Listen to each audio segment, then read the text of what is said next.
Welcome to the Scottsdale Vibes podcast. I'm Alicia Haygood. We have an exciting show this week. We're going to start off with Sean Shackleton, who's going to update us on the market and what's going on here in Scottsdale. And then we're going to be sitting here with the new owners of Junk in the Trunk at Westworld, happening in just a couple weeks, September 13th through the 15th.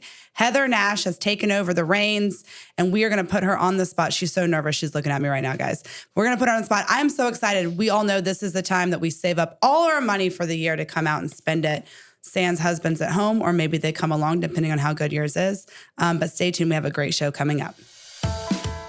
When it comes to protecting you, your family, and all your assets, you need to have someone that you can trust. And that's Jeremy Mueller of State Farm Insurance. Jeremy Mueller has lived in Scottsdale his whole life. How can anyone else know your needs more than someone who's been here and seen it all? Jeremy and his team are always ranked in the top % at State Farm. He cares, he's knowledgeable, and most importantly, he's always available. Don't believe me? Give him a call at 480-515-5223 or find him at jeremymueller.com. We are sitting here with Sean Shackleton, the real estate agent of Scottsdale that knows all things and insides and outs of the real estate agent. She hates when I say that because she's like, don't hold me accountable, but she is knowledgeable. We've had people actually say, who's that economist that comes on all the time? It's just Sean. She does her due diligence. She really understands it. So let's get into it. Sean, it is September now. We're recording a little bit early, but I want to talk about the rates. They dropped a little bit. We are recording before the Fed meets, so don't hold us accountable. Right. Supposedly, rumor has it they might drop a little bit more to help with inflation. What can you kind of say how this is going to affect what we think kind of hitting Scottsdale season coming up soon with the market? So, yeah, interest rates have come down prior to the Fed doing anything with the Fed funds rate. Yeah. The rumor is, like you said, that in September when they meet, that Jerome Powell will actually drop the Fed funds rate. I've heard a quarter point. Yeah. I've heard maybe some people are thinking a little bit more. How much he drops it, who knows? But so that we'll have to just see what happens with that. It's good news for buyers that are looking, that haven't purchased anything, that the interest rates are not close to 8. They're closer to like 6.5 right now. But that means prices are going to go up. We've talked about this in the past. If again, we're still at like 6.5. Is it going to stay there? Is it going to go lower? Our inventory is still low. Mm-hmm. So if our demand starts to spike, prices could go back up. Okay. They are not going to do what we saw before. Okay. They're not going to do that. Okay. So for all the people that are like, great, now that, it's going to be, the prices are going to skyrocket again. It's not going to happen. But we've been kind of flat. There's some areas that have had some spikes in prices, but not everywhere. Every city's reacting differently. But we could see a little increase. But we've kind of projected that all of our prices year over year appreciation are going to appreciate anyway. Mm-hmm. But when I say that, people are like, oh my gosh, is it going to be 10%? No, it might be like 0.5 or maybe 1. Yeah. Some places are like, we could see like a 3%, 4%, year over year appreciation in home sale prices. But it's below inflation. Okay. So that is, what a lot of people are saying, it's less than inflation, which is what real estate markets you normally do. So a lot of this is yet to be seen after the Jerome Powell comes out and actually says what they have decided and what they're actually going to do. How that happens and what trickles down from that will be pretty telling. Okay. Something big happened recently. We've talked about this months ago when it first came out. This whole payment processing with what you're getting paid as a realtor, the buyer and seller. Right. But it went into effect, or something went into effect. Talk about this, because this is also going to affect pricing for the buyer too, right? It is, potentially. So on August 17th, the settlement, what they agreed on, the rules from that settlement, which was the NAR settlement where they were paid the NAR to pay $418 million. Mm-hmm. Who got that, by the way? The attorneys. Okay. So, sorry. Man, I wish I liked school more. Right? So now the rules are in place, and there's a lot of confusion about it. There's a lot of confusion from buyers. There's a lot of confusion from sellers. And quite frankly, there's a lot of confusion from real estate agents that have not taken the time to really learn what it is that we have to do. Okay. I would say one of the biggest changes for buyers that they're kind of pushing back on some of them is that it is now an absolute requirement in every single state. This is not just Arizona. This is a requirement in every state. Buyers agents have to have a signed buyer agreement with a buyer before you walk into one house to see it. Okay, well, what does that mean compared to what it was in that sense? So they have to use you, or? Okay, so in Arizona, again, every state, this law, this rule is now a requirement in every state. How every state completely handles it is a different story. Okay. So every state might be handling it just a little bit differently. So here in Arizona, we, at this point, again, we anticipate more changes coming. Mm-hmm. But at this point, we have two different agreements that a buyer and a buyer's agent can use. Okay. One is a buyer exclusive agreement, which means that you are agreeing to work with that agent and that agent only for a purchase of a property, okay. Land, home, whatever it may be. Or there's an agreement to show property. That does not make you exclusive to that agent. In fact, you could have multiple of those signed with multiple agents. And what it does say is that if you have that signed and you enter into a contract to purchase a home, that agent that writes the contract for you will be paid. Okay. The big thing is that the way that it used to work is that as a listing agent, real estate agent walking in to list a property, we would negotiate with the seller what the seller was willing to pay in total. Okay. And then we would say the buyer's agent will take X amount, the seller's agent will take, the listing agent will take X amount, the buyer's agent will take X amount. Okay. Oftentimes it was split 50-50. That's what I assumed, yeah. Sometimes it wasn't. But they've decoupled that. So now when we go into a listing appointment for sellers, we as a listing agent are now negotiating with the seller for our compensation. And then we say to Mr. and Mrs. Seller, at least agent should be saying to them, we have another conversation to have. What, if anything, are you willing to pay a buyer's agent? And here's what this means to you. Because there's a whole backstory behind it. And what does it mean to you as far as getting buyers to actually see your house? Is it a benefit? Is it not? Should we just outrightly say what you're going to pay? Or should we say, this is what, we write it in the listing. This is what you're willing to pay. But we want to say that it's subjective to the offer that you get. So there's a lot of moving parts to it. Yeah. Buyers are kind of feeling like, well, great, I've saved all this money for my down payment. And now I have to pay my buyer's agent. Not necessarily. Because even if you're going in to buy a house and say the seller says, buyer has to sit with a buyer's agent and negotiate the compensation prior to that. Okay. So you now understand what you as a buyer will be responsible to pay if the seller is not paying it. So the seller can still pay how it used to be? The seller can absolutely still pay the compensation. Okay. Yes. Okay. And oftentimes, from what I'm seeing and from all the real estate agents that I've spoken to, oftentimes the seller is still going to pay the compensation. Okay. So it's more of like things haven't necessarily changed. It's that the writing of the contracts and there's more room to change if that seller or buyer wants to with an agent. The big thing that the NAR and the settlement wanted to make very clear to the public, which it was this way before any of this happened, is that compensation or commission, just understand that commission is, everyone's going to start calling it compensation now. Same thing. That it is all negotiable. It always was. It always has been. But they felt like it wasn't clear enough.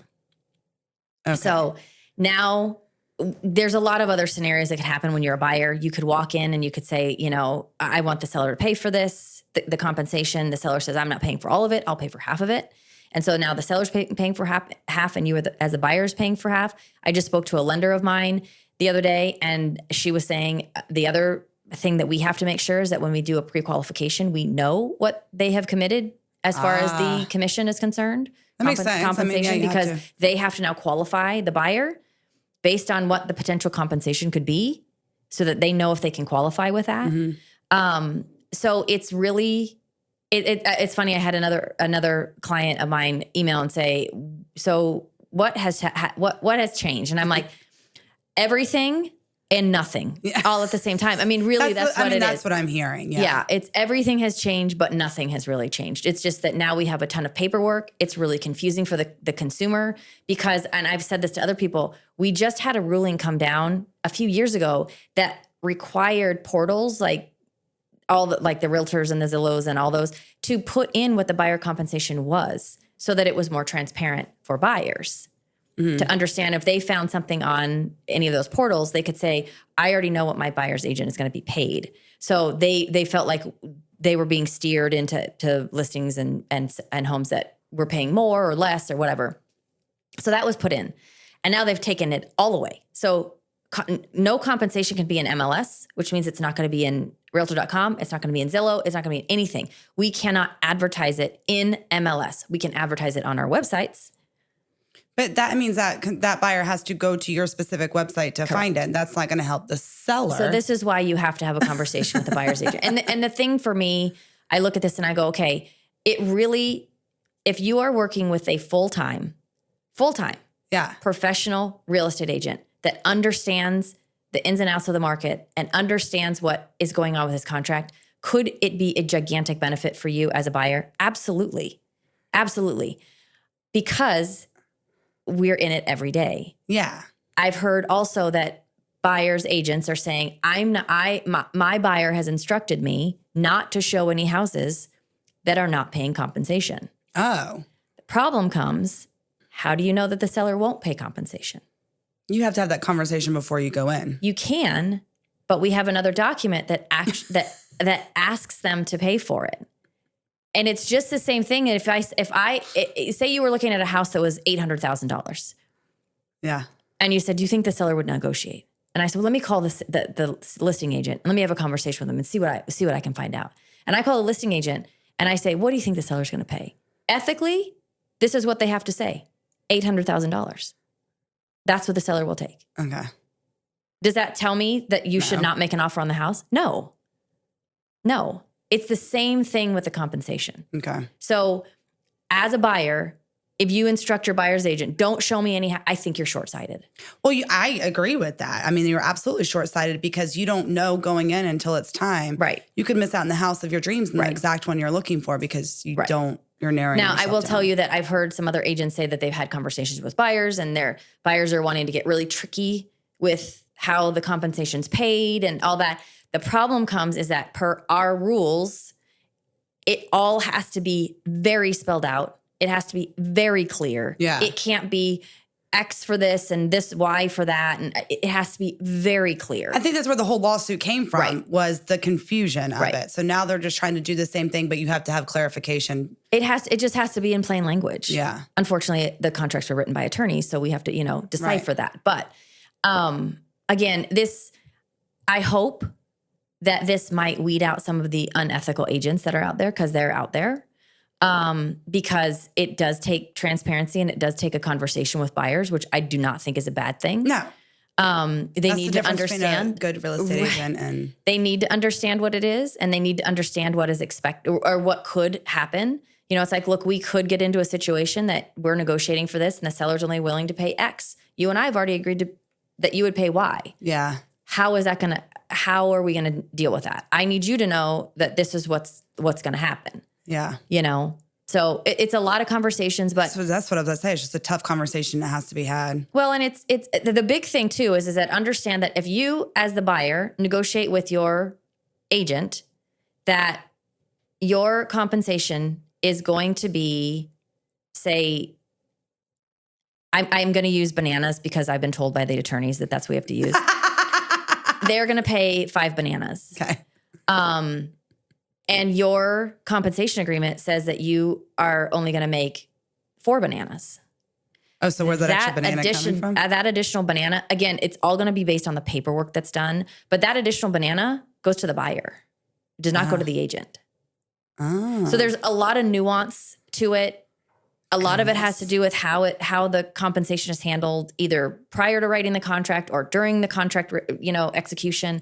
So there's a lot. And any buyers out there need to be working with an agent that understands all this and can talk them through it and help them understand it. Not just go, no, it's okay. It's fine.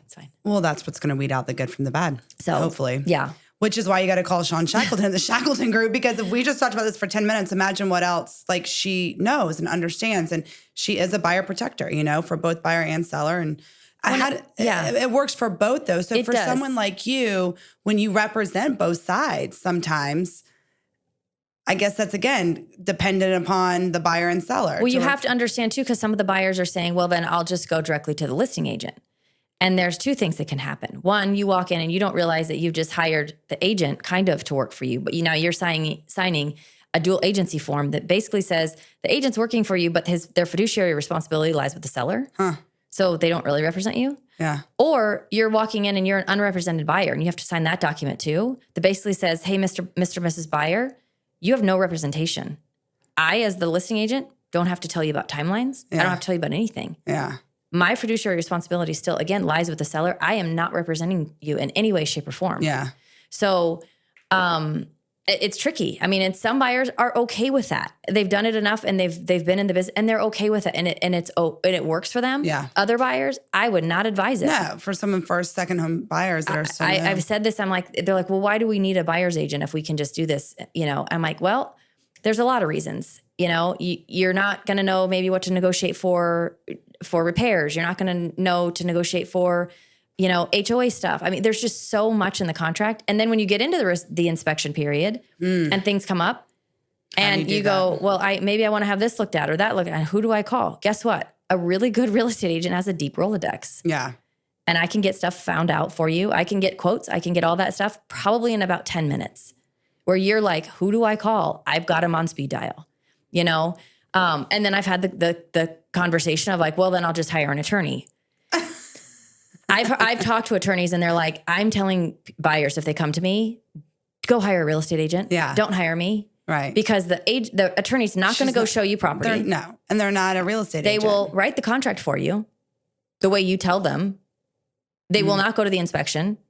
They'll write the inspection requests for you the way you tell them. They won't go and they won't do all that. And guess what? If the contract blows up, guess what you're still getting? A bill from the attorney. And a broken house. No, I mean, I'm saying like, what if the deal doesn't go through? We as agents get paid when the deal is finalized. Attorneys get paid. Regardless. Yeah. Goodness. So. Well, if you have any questions, it is a lot. I'm just sitting here staring at you because it's just so much to consume. And this is why I would never consider buying a house without you or any real estate agent. I don't know. And honestly, it's not my job to know. It's my job to hire someone that knows. Right.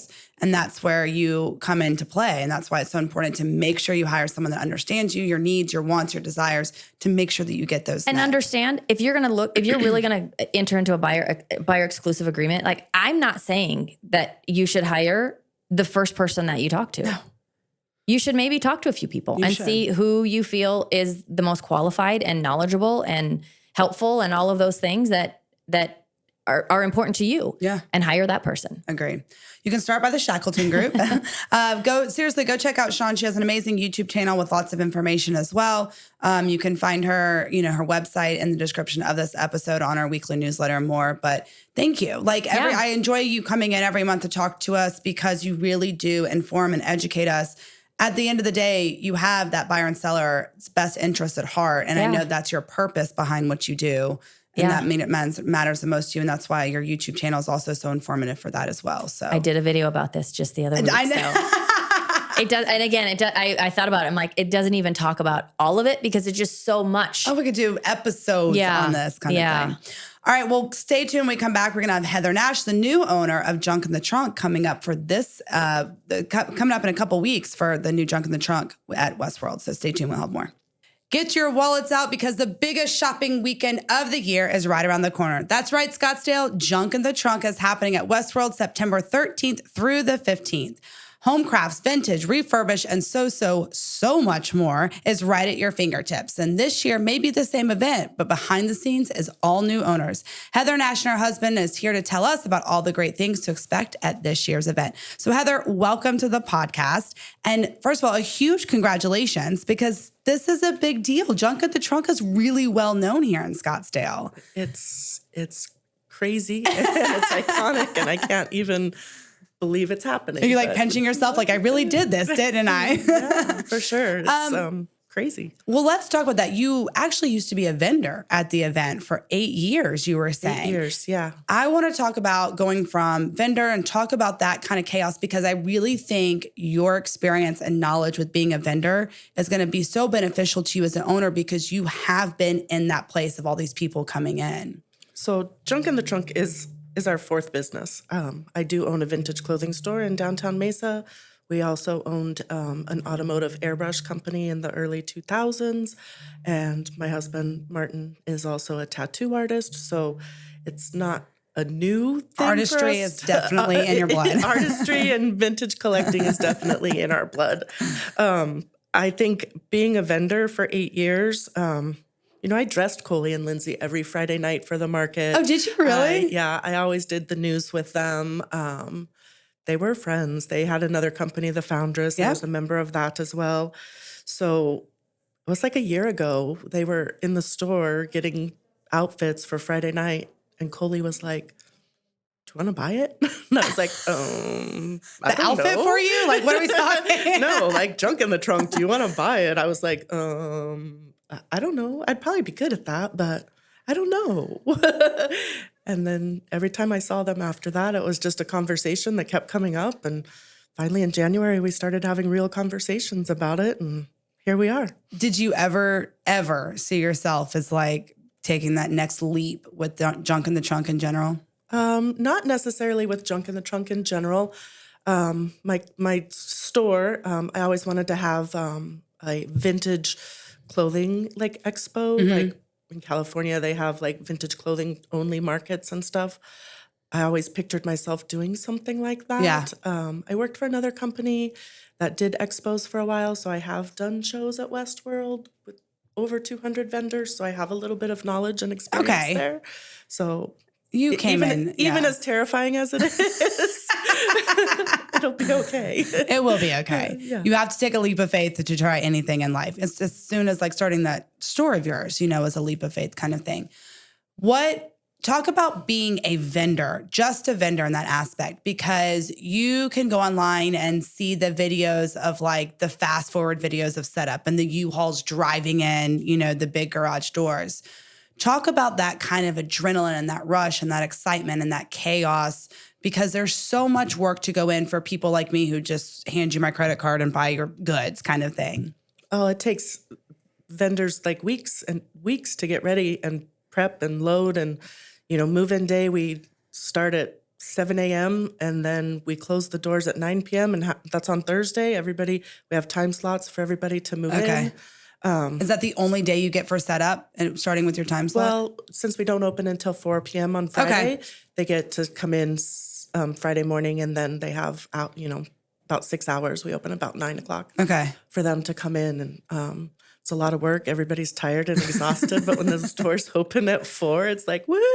The adrenaline comes with it. Yeah, I can only imagine. Yeah. Talk about your success, because I want to talk about being able to, the vendors to understand, like, this is a big event. I know when you go and you're a vendor at some of these events, it sometimes can be more work than return. This is an event that people fly in from. I mean, let's be real. It's very well known. When it comes to your experience and your booth and your territory, how has that been for you and your business, speaking to other vendors that are thinking about it? In Arizona, it's the only show I do. That's interesting. Okay. This is a lot. Yeah. It's the return on investment. It's a 3-day market that sees thousands of attendees. How many, like, if you had a guess? And it varies. Of course. It's usually anywhere from 7,000 to 10,000 a market. So,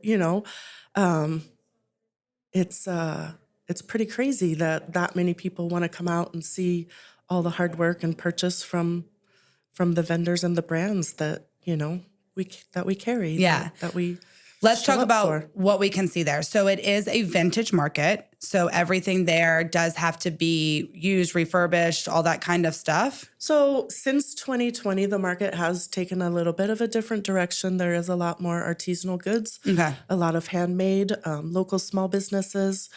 We do vet our, Okay. I would assume so, yeah. it's a big market. You have to have a social media presence. You have to be active on social media. You have to be able to design a good space. You have to be good with your customers, have a good customer base. So you really do research on everybody, and you are selected to be a part of this event. For sure. Okay. In 2020, they did the market at Scottsdale Quarter, a holiday pop-up, and that was pretty amazing. And that was one way I got to open my store, was the money that I made from that. Yeah. But the things that they do for their vendors and the businesses that they help and work with has always been amazing. And so we want to continue that and help it grow. And we would like to see a little bit more artwork, a little bit funkier vibes, a little soul to it. Yes. We have a live band this year on Do you Friday really? night. Yeah, called Junk the Band. We're super excited about that. That's too fitting. Like, I love that. What a great idea. Well, okay, you're the new owner. This is your first event. What are some of those changes? Because when you are owning something, you kind of get whatever work, it gets mundane, right? I'm sure that's what the ladies before were like, might have felt they've gotten what they can out of it. Fresh eyes, fresh feel, fresh, everything with it. The band Friday night. What are some other changes that you would like to start seeing happen besides creating these new vendors and kind of vibe that you're going to bring in?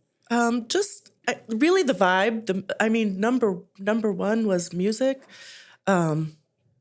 Great musicians that they've always had and stuff, but maybe a little more coffee shop. And of course, the atmosphere, we still want to keep it. It's a shopping experience. Yeah. It's not a rock concert. So we want to, it's got to still stay the same, but just change it up a little bit. They had everything so streamlined. They were on autopilot. Yep. I think they've known even before they asked me that was their end goal, their end game, right? Everybody's end game is to get out of a business. Yeah. So I think we're going to be able to bring just a fresh perspective, and we're both super creative and my husband, Net Martin, is super talented, can build anything, make anything, do anything. So are we just going to see Martin walk around with this tool belt, helping all the vendors as needed, just like his help me vest on or something like that's what I picture. Probably, yeah. I got you. I can do that. I got you. We're just going to put Martin's phone number on here for everyone at the end of the episode. All right. Some of your favorite things, some of your favorite vendors that you have seen or worked with over the last 8 years that you've been a part of this. Oh my goodness, there's so many. Some of my favorite vendors. It's so hard. There's over 160. There's a lady, her name is Jen. Her company is called Vintage by Jen. She has some of the best vintage smalls ever. Okay. I've bought many things from her. What do you mean by vintage smalls? Like home decor, houseware, not big vintage furniture and stuff, but brass. I've bought a lot of brass, like candlestick holders, pillows, jewelry. Okay. And then her sister, Ruby made jewelry. She always has she repurposes found jewelry, and she makes very pretty. These huge chunky artisan necklaces out of them and stuff. My good friend Jen, Redhead Sadie Vintage, I always like to go and scour her jewelry box cases. Last April, I got a malachite spider pin from her. Yeah, it was pretty amazing. And then, of course, there's sea salt and magic salt. I like getting salt from both of them. Naked Rebellion's always good for some new lingerie. Oh, yeah. There's everything there. Yeah, everything. Because that's what people tend to think is it's just for you go for the big refurbished furniture or antique, kind of vintage furniture. It's not. It is everything from handmade soaps, salts, and all that kind of stuff. Well, I was mentioning before, 2020 happened, and I think that they had a lot of California vendors. I think a lot of people retired out after 2020. Out of the vintage industry. So with having their store at Scottsdale Quarter, it brought in, one, a new clientele and a new vendor base. So I think that kind of changed the scope of. So it's not 100% vintage, but it is still local and artisanal and handmade. So I think that makes it still really special. What is the cap of the amount of vendors that they have there?